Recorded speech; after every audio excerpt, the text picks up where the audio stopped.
Bonjour à tous, amis décodeurs et amis décodeuses. J'espère que vous vous portez bien. Moi, c'est moyen. J'ai chopé un rhume bien carabiné. Alors, je reviens pour la dernière fois, pour la dernière capsule que je vais faire sur le sujet, par rapport à ce qui s'est passé lundi. Hein, rappelez-vous, cette panne.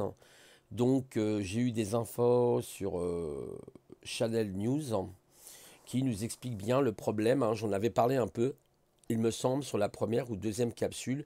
Sinon, je l'avais mis en commentaire pour Rémi hein, de la chaîne Réserve APPS, hein, application. Et donc, j'avais raison. Donc, je suis un génie. Hein. Et oui, parce que j'avais parlé des quotas. Et effectivement, ils ont eu un problème avec les quotas utilisateurs. Le quota, en fait, pour résumer, hein, je ne vais pas trop aller dans les droits au niveau des fichiers, tout ça pour les utilisateurs, mais en résumé, c'est un espace qu'on va vous donner avec un login et un mot de passe. Et on va vous donner un espace disque, vous voyez, soit virtuel, généralement c'est virtuel, c'est système de plus en plus virtuel d'ailleurs, pour gagner un peu en place, hein, ou ça peut être physique, hein. Ça dépend après comment la politique de la société veut que ça soit. Et donc, bah, ils ont eu un problème de quota, c'est-à-dire ils n'ont pas pensé de mettre plus de place, et vous allez voir. Donc, on va lire justement, hein, ça date du 15-12, c'est-à-dire avant-hier, je crois, on est le 17. Hein. Et voici ce qu'il est dit. Alors, excusez-moi si j'ai la lecture un petit peu hachée, parce que comme je suis un peu enrhumé, je vois pas trop. Je suis pas forcément en grande forme. On va essayer de faire un petit effort. Le cloud public n'est peut-être pas la panacée attendue, c'est ce qu'ont constaté lundi effectivement à l'heure du déjeuner de nombreuses entreprises utilisatrices de Workspace. Gmail, Drive, Dog, Chat, Cloud, Church. Dans le monde, y compris en France, vous voyez, ce service, mais aussi d'autres comme YouTube, ont été interrompus pendant environ 1 heure en raison d'un problème de quota sur le stockage interne. On va s'arrêter un petit peu là.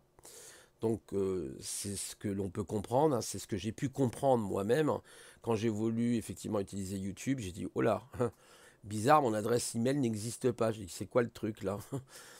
Et j'ai dit il y a un truc, c'est pas moi ça, ça doit être je sais pas au niveau des serveurs, il y a un truc qui va pas là. Bon bah voilà la réponse on l'a ici.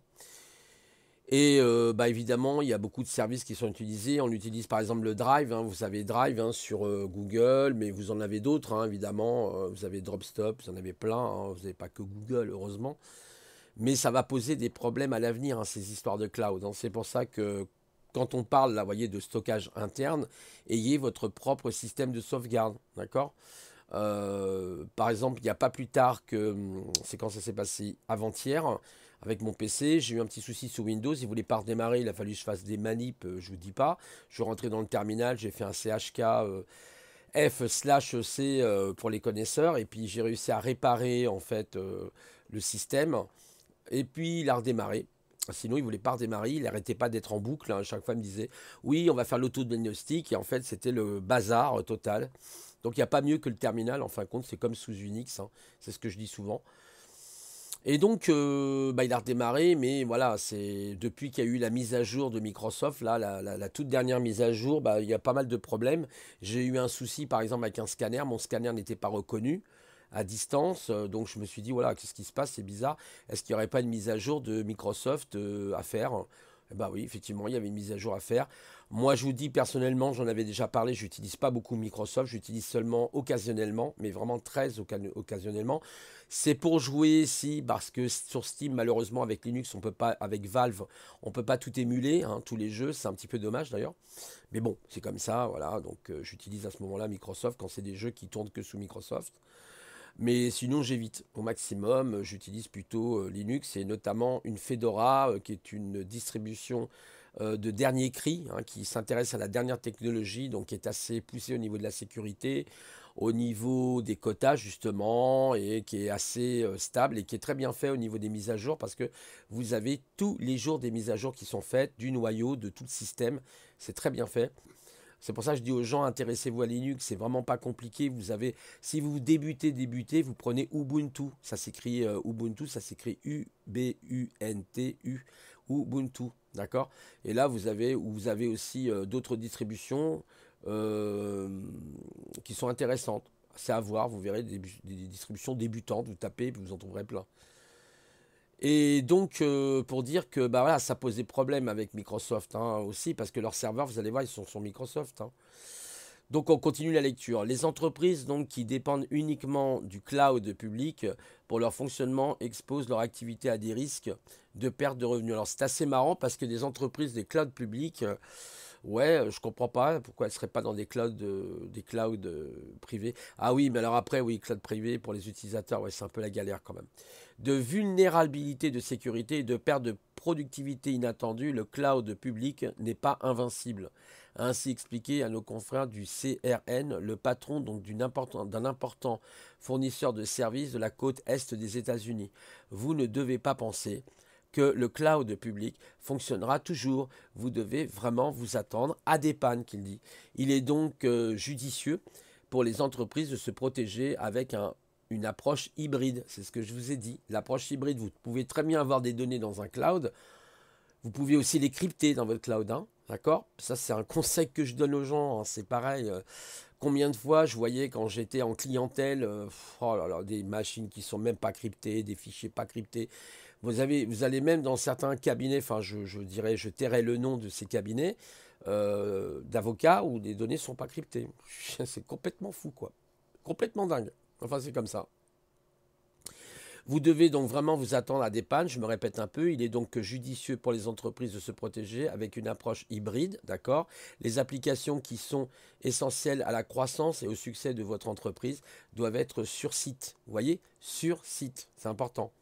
Et vous avez ce qu'on appelle des serveurs d'application, c'est-à-dire que vous n'avez pas besoin d'installer l'application sur la machine cliente, elle est installée sur un serveur qu'on appelle un serveur d'application, comme Microsoft, hein, bon, le fait très très bien, mais Linux le fait aussi. Et vous avez simplement, vous, la partie, un tout petit bout de code en fait. Et quand vous le lancez, vous croyez que vous le lancez en fait sur votre machine, mais non, il n'est pas installé sur votre machine, il est installé sur le serveur d'application. Ce qui est installé simplement, c'est le raccourci qui va vous permettre de lancer l'application à distance sur le serveur. Ça existe, hein, c'est des systèmes comme ça qui sont très bien faits, qu'on appelle des serveurs d'application. Ce qu'on appelle en anglais, je crois, service applicatif. Donc, voilà, donc ces propos font écho effectivement aux commentaires du CEO de Dell Technologies, Michael Dell, je ne sais pas qui s'appelait Michael son prénom, selon lesquels les solutions sur site sont plus rentables de 85, vous voyez, à 90% du temps. C'est ce qu'il dit sur site. Vous voyez l'importance hein, de ce que dit Dell justement. Bon, ce n'est pas moi qui le dis, c'est le CEO quand même. Hein. C'est le boss, hein, c'est le président là, de Dell. Hein. Vous voyez, c'est important. La panne a également touché les internautes qui utilisent le service Home pour contrôler effectivement des appareils intelligents, notamment l'éclairage du domicile, ce qu'on appelle la domotique. Donc il y a un service qui s'appelle comme ça Home. La domotique, je rappelle un petit peu ce que c'est rapidement. C'est si vous avez la possibilité d'avoir un système qui va gérer votre clim, qui va gérer la température de votre maison, l'éclairage, les volets automatiques, la porte du garage qui se ferme automatiquement, un système météorologique avec humidité. Enfin bon, c'est tout un système, hein, c'est de la domotique. De nombreux utilisateurs américains, effectivement, se sont plaints sur Twitter d'avoir été plongés dans l'obscurité, rapporte Bloomberg. Le moteur de recherche n'a en revanche pas été affecté, ça c'est vrai, il n'a pas été affecté. Une fois la panne résolue, Google a donc tenté de rassurer les utilisateurs. Nous nous excusons, ils n'ont pas le choix, hein, auprès de toutes les personnes concernées et nous procédons à un examen de suivi approfondi pour nous assurer que ce problème ne puisse plus se reproduire à l'avenir, a fait savoir la société. Voilà, vous voyez, donc Google, c'est ce que j'avais dit d'ailleurs dans une de mes capsules, ça ne va pas s'arrêter là, il résout le problème, mais il continue, vous voyez, d'approfondir et de voir qu'est-ce qui s'est vraiment passé et pourquoi ça s'est passé, à quel moment ça s'est passé et dans quelles conditions. Donc c'est assez complexe, hein, vous avez des rapports à donner. Hein. Ce nouvel incident donc fait suite à une panne des services très médiatisés chez Amazon Web Services. Oui, il y avait eu un problème aussi. Le mois dernier, laquelle a affecté des milliers de services en ligne tierces et des dizaines de services AWS. Il survient également après plusieurs pannes de cloud Microsoft le 28 septembre, 1er octobre et le 7 octobre.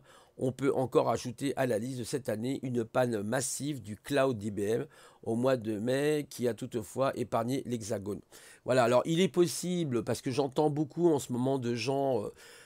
qui disent que avec Trump et puis le général Flynn, mettrait en place des attaques concernant, parce qu'il y aurait des histoires, c'est tout à fait probable, mais du moins ces attaques, elles ont lieu en interne, a priori. À part quelques attaques qui ont été, je crois, qui ont été données par la Russie. Vous verrez, on va lire un prochain article justement de SolarWind qui a été attaqué. Du coup, là, c'est une attaque vraiment avec la messagerie 365 encore de Microsoft, extraordinaire Microsoft. Génial, merci Monsieur Bill Gates. Vous avez fait un super système avec des backdoors, c'est-à-dire en français, je m'explique, ce sont les portes dérobées. C'est-à-dire que la personne peut accéder à votre machine et faire joujou. Faut savoir que par exemple, le FBI, la CIA et la NSA ont accès à vos machines sous Microsoft, plus ou moins. Donc sachez-le, je vous dis ça, j'ai rien dit, d'accord? Je me tais. Ouais, donc vous voyez, et puis il faut mettre un antivirus, parce que ça a été prévu pour les virus quand même, bah faut pas déconner. Vous voyez, je vous ai dit tout à l'heure, j'ai eu des problèmes avec la mise à jour, et c'était qui Microsoft? Voilà, pour la picouse, Pfizer! Ah, Pfizer! Excusez-moi, j'ai rien dit. Bref, il commence à y avoir des petits soucis là. Oui, bon, en Allemagne, je crois. Bon, bref. Et aussi en Angleterre, il me semblerait. Bon, ça, c'est un autre sujet. Alors, on va passer au deuxième article. Les sujets qui piquent. Faut pas en parler des sujets qui piquent. Alors, on va mettre ça gentiment et proprement. Je vais essayer d'agrandir au max. Voilà. Et regardez ce qui s'est passé là. Ça, c'est du lourd. SolarWind, 18 000 clients infectés, la messagerie Office 365 utilisée comme vecteur d'attaque. Donc ça, c'est le 16, c'est-à-dire hier. Ah, c'est des pubs. C'est probablement le piratage informatique de ces dernières années, si ce n'est de tous les temps. Le week-end dernier, SolarWind révélait que des hackers travaillant probablement pour la Russie, donc probablement, on n'est pas sûr, avaient pénétré son système. Mais comment ils ont pénétré le système? Vous voyez, ça c'est pareil, je me pose des questions. Bon, ils ont aussi les moyens, sûrement, et intégrer une porte dérobée. Oh, aïe, aïe, aïe, aïe. Ils ont intégré une porte dérobée commandée à distance dans la dernière mise à jour d'Orion. Pourquoi Orion? Je sais pas, la constellation d'Orion vous a fait quelque chose? Vous attaquez aux dieux, aux déesses d'Orion, faites attention.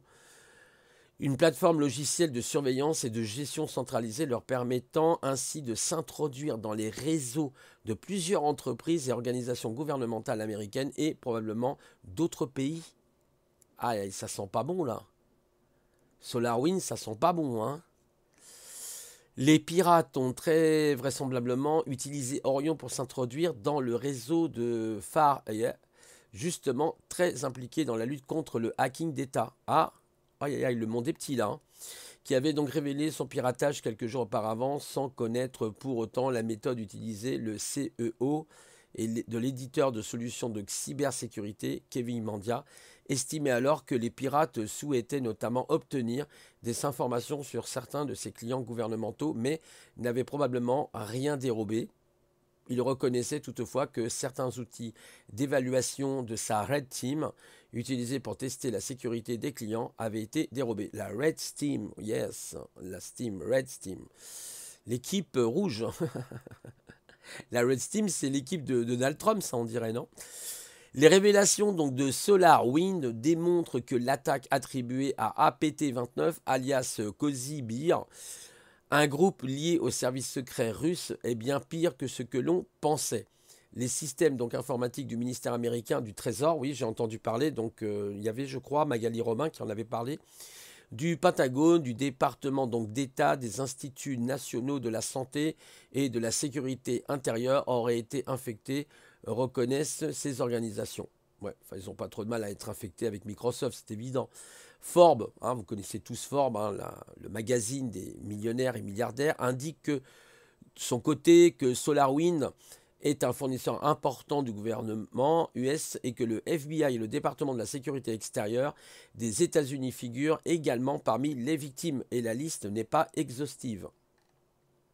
L'agence américaine pour la cybersécurité et la sécurité des infrastructures qu'on appelle le CISA a appelé dimanche soir toutes les agences fédérales à examiner immédiatement leur réseau et à désactiver d'Orion. En France, le CERT-FR a recommandé de déconnecter les serveurs de recherche d'éventuels compromis et de passer version, j'adore, 2020.2.1 HF1 de la plateforme en attendant la version Ah oui, bah tu peux attendre la version 2, ouais, je peux te le dire, parce que moi j'ai fait la mise à jour, je crois, de la version 2 HF justement. Ou H, c'est plutôt H pour les utilisateurs. Attendu officiellement, bon, de toute façon c'est du Microsoft, j'avais compris, SolarWind affirme que parmi ses 300 000 clients, 33 000 utilisaient Orion et que moins de 18 000 de ces derniers utilisaient une version compromise. Ça, c'est certainement une version qui n'a pas été mise à jour aussi. Alors ça, les mises à jour, hein, même sur votre ordinateur, même si vous avez Microsoft, faites les mises à jour parce que vous avez toujours des patchs de sécurité. Voilà, même sous Linux, hein, moi j'ai des mises à jour quasiment tous les jours, hein. L'éditeur donc indique par ailleurs que ces comptes donc de messagerie Office 365, pourquoi pas 366, ça aurait été mieux, ça aurait fait 366 jours, je déconne, avait été compromis, l'attaquant s'en serait servi pour se propager dans les systèmes de nombreuses organisations publiques et privées. Les courriels de l'administration nationale des télécommunications et de l'information NTIA du département du commerce ont ainsi été surveillés pendant des mois. Vous imaginez, sur le retard qui s'appuie effectivement sur des sources proches du dossier. Ce vecteur d'attaque aurait permis donc aux pirates d'accéder aux autres données contenues dans le système Office 365 de SolarWind. Et selon Microsoft, d'apporter évidemment des modifications aux paramètres d'Azure Active Directory pour faciliter l'accès à long terme. Merci, monsieur Bill Gates, de votre système. Hein, je ne vais pas mettre le nom. Hein, bon, d'accord. Et voilà, donc, on voit les compromissions. Hein, donc, c'est quand même des systèmes assez fragiles, pas de mise à jour. Voilà. Et oui, oui, oui. Moi, j'avais lu un bouquin. C'est un universitaire qui avait écrit ce livre, La mafia Microsoft, quelque chose comme ça. C'est assez intéressant d'ailleurs. Et donc voilà en résumé ce que l'on peut dire, hein. Vous voyez à quel point on en est arrivé, hein. Donc alors est-ce que tout ça ce sont des attaques qui ont été perpétrées par le camp Trump avec notamment le général Flynn? C'est tout à fait possible, c'est ce que disent un petit peu les QAnon et puis aussi Magali Robin qui en parle, hein. Et c'est vrai qu'on peut se poser des questions. Il y a des choses assez surprenantes, hein, parce que quand on va dans le détecteur de panne, c'est vrai qu'il y a eu beaucoup d'entreprises qui ont été impactées là lundi. Donc c'est peut-être un petit avertissement avant la panne générale, hein, c'est tout à fait probable. Mais une panne générale, non. Complète, non. Ça ne sera pas forcément être possible. Alors, il faut savoir que par exemple YouTube, ben, c'est un peu centralisé quand même, si vous voulez. Alors après, il y en a qui me disent Odyssey, c'est super, ouais. Sauf qu'Odyssey, c'est du peer-to-peer, plus ou moins, d'après ce que j'ai pu comprendre. Et je trouve qu'Odyssey, ben, c'est le problème un petit peu du peer-to-peer, c'est pas assez optimisé. S'il y a des machines qui s'arrêtent, eh ben, ça ralentit le réseau. C'est pas forcément génial, je trouve, moi, hein. Odyssey, ok, on peut tout dire, on peut faire caca sur son bureau, mais bon. Non, je déconne. Alors, pour revenir à je ne veux pas écorcher son nom, je crois que c'est Loba James, hein, qui me dit, enfin c'est un sujet qui me plaît, bah oui, j'espère pour toi Loba. James, effectivement, je fais pas toujours, mais je fais un petit peu de tout sur ma chaîne, donc faut pas t'inquiéter, hein. C'est comme à la farfouille, tu trouves de tout. Mais allez sur sa chaîne parce qu'elle est très intéressante, du coup, je fais un peu de pub pour Loba. Alors attendez, je vais pas me tromper parce que j'ai peur de faire des erreurs. Alors du coup, je vais quand même vérifier son nom. Vous voyez, moi je suis pas quelqu'un qui veut faire des bêtises, hein, ça m'intéresse pas. Voilà. Et je crois que c'est dans celui-là. Je suis acteur. Voilà, avec l'acteur Charles. Voyez, c'est Loba James, c'était l'acteur. Metteur en scène et aussi directeur de théâtre. Je mesure chaque... Alors je sais plus comment il Je s'appelait. m'appelle Charles Berling, je suis... Ouais, c'est Charles Berling, voilà, cherchez le nom. Charles Berling. Oui, oui, bah, j'espère que ça t'a plu. Effectivement, j'avais fait un petit peu pour la culture. Parce que cette personne, donc Loba, s'intéresse beaucoup à la littérature. Elle fait des poésies magnifiques. Allez sur son site, hein. Abonnez-vous, hein. Moi, je me suis abonné. Les personnes, hein, souvent, qui sont des petits youtubeurs ou youtubeuses, sont intéressants. Vraiment, c'est très intéressant. C'est une personne qui est très calée au niveau littéraire. Et vous verrez, c'est passionnant. Elle fait des écrits magnifiques, hein, mais franchement magnifiques. Merci au complot, hein. Salut à toi aussi, hein. Il a dit un petit salut. Donc ça c'est un petit apartheid, hein, très rapide. Donc c'est simplement pour revenir à notre problème du jour. Voilà, donc ne t'inquiète pas, hein, Loba, hein, je fais d'autres sujets bien sûr. Je tiens à te rassurer. Donc voilà ce qu'il en est, hein. Vous voyez, il y a eu un petit problème effectivement, et ben un petit problème de quota, hein. Voilà, c'est ce que j'avais dit, hein. Et ben j'ai tapé dans le mille en fait, j'ai tapé dans le mille, hein. Bon, ben, c'est mon expérience ça sûrement, vous voyez.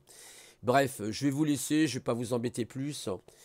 Parce qu'après, on va me dire que je me vante, donc je vais faire un petit peu attention à ce que je dis, je vais marcher sur des œufs, parce qu'il y a des gens, vous savez, leur ego, ça les... moi je m'en fiche, hein, ça me pose aucun problème particulier. Tous les mercredis soirs, j'ai rendez-vous avec mes amis zèbres, voilà, avec des personnes comme Alban, hein, je fais un petit peu de pub pour ses bouquins, d'ailleurs Alban Bourdi, qui écrit superbement bien, qui a écrit des biographies, mais pas que, et qui est un surdoué, voilà, avec 162 QI, un très haut niveau, il écrit des livres, hein, vous voyez, donc quand on écrit des livres, généralement, c'est qu'on n'est pas, vous voyez ce que je veux dire, on en a un petit peu dans le cerveau quand même, et surtout, c'est écrit avec beaucoup de puissance. Les mots sont bien choisis, les phrases, une très belle sémantique. Voilà, donc, bah oui, c'est bien le mercredi soir, j'ai pas pu venir, ah hier j'ai raté, bah oui, j'étais malade, j'étais pas très bien, mais franchement, c'est des super amis, moi personnellement, je vous avoue que je préfère presque, enfin, c'est même pas je vous avoue, c'est, je le confirme, plus intéressant que YouTube. Des fois, on est 8, 9, on discute de sujets un peu variés, on peut parler de tout. Quelquefois, on parle même pas, on se comprend simplement, on parle dans le silence même. Donc, c'est assez intéressant. Moi, personnellement, je trouvais des personnes très intéressantes. Peut-être qui sont, disons, qui sont dans la compréhension. Moi, j'ai parlé avec eux, hein, du niveau. Bon, bah voilà, c'est aussi la problématique des zèbres que les gens ne comprennent pas. Ils croient que c'est de l'avantardisme, pas du tout. On est des personnes qui sont voilà, hyperactifs. Moi, j'ai 57 ans, j'ai l'impression d'en avoir 25 ou 30. Je bouge dans tous les sens. Je suis obligé de prendre des moyens pour me calmer, hein, comme la CBD, ce qui me permet de me calmer. Non, THC, non, j'y trouve pas trop, c'est des psychotropes, j'aime pas trop. Moi, ça m'abrutit plus qu'autre chose. Mais après, chacun est libre à lui de voir ce qui lui convient, hein. Mais voilà, ça permet de se calmer, d'être un petit peu mieux, mais ça dure pas longtemps. Voilà. Chasser le naturel, comme on dit, il revient au galop. Voilà, donc c'est toujours une problématique. Quand on est un peu zèbre, c'est pas simple. Voilà, et les gens ils croient que voilà, on fait exprès ou qu'on se vante, pas du tout. Moi, j'ai toujours dit, je partage. Vous avez des idées, au contraire, vous me le dites. On peut même faire des choses ensemble. Il n'y a pas de problème. Je l'ai ouvert pour ça aussi, pour les personnes qui seraient intéressées. Voilà, donc écoutez, bah, peut-être à demain pour un live. J'espère que je serai en meilleure forme. Sinon, ça peut être samedi, je ne sais pas trop. Je ne peux pas le confirmer à 100% non plus. En ce moment, je m'occupe, hein, je ne vais pas vous raconter ma vie pour la huitième fois. Je vais vous raconter ma vie pour mon papa. C'est toujours, voilà, c'est pas simple. C'est fatigant aussi, hein, psychologiquement. C'est, voilà, moi, des fois, j'ai du mal. C'est pas toujours simple. C'est pour ça que des fois je peux comprendre aussi, hein, les enfants qui mettent leurs parents dans les EHPAD, mais si vous pouvez les garder, je vous en supplie, gardez-les le plus longtemps possible parce que souvent les parents, eh ben, c'est les seuls qu'on a, il ne faut pas oublier ça. Alors bien sûr, un jour ils vont partir, c'est normal, c'est comme ça, mais voilà, j'ai fait une capsule il n'y a pas très longtemps, hein, j'ai dit que quand on maltraite nos anciens, qu'on maltraite les enfants, qu'on maltraite les animaux, si ça je ne supporte pas qu'on fasse du mal aux animaux, c'est un truc que je ne supporte pas. Surtout dans les conditions que c'est fait, c'est honteux. Et voilà, quand on voit des gens qui tapent sur des chats, moi ça m'horripile, je supporte pas qu'on touche aux animaux, c'est un truc, voilà, comme les personnes âgées, comme les enfants. Voilà, on est dans une société complètement débile, hein, complètement débile, qui devient de plus en plus pire. Chaque jour qui passe, on va de plus en plus s'enfoncer dans l'idiocratie. Voilà, pour les autres news, qu'est-ce qu'il y a eu d'autre? Alors, il paraîtrait que notre cher président serait positif. Alors, positif ne veut pas dire il sera peut-être asymptomatique, hein, voilà.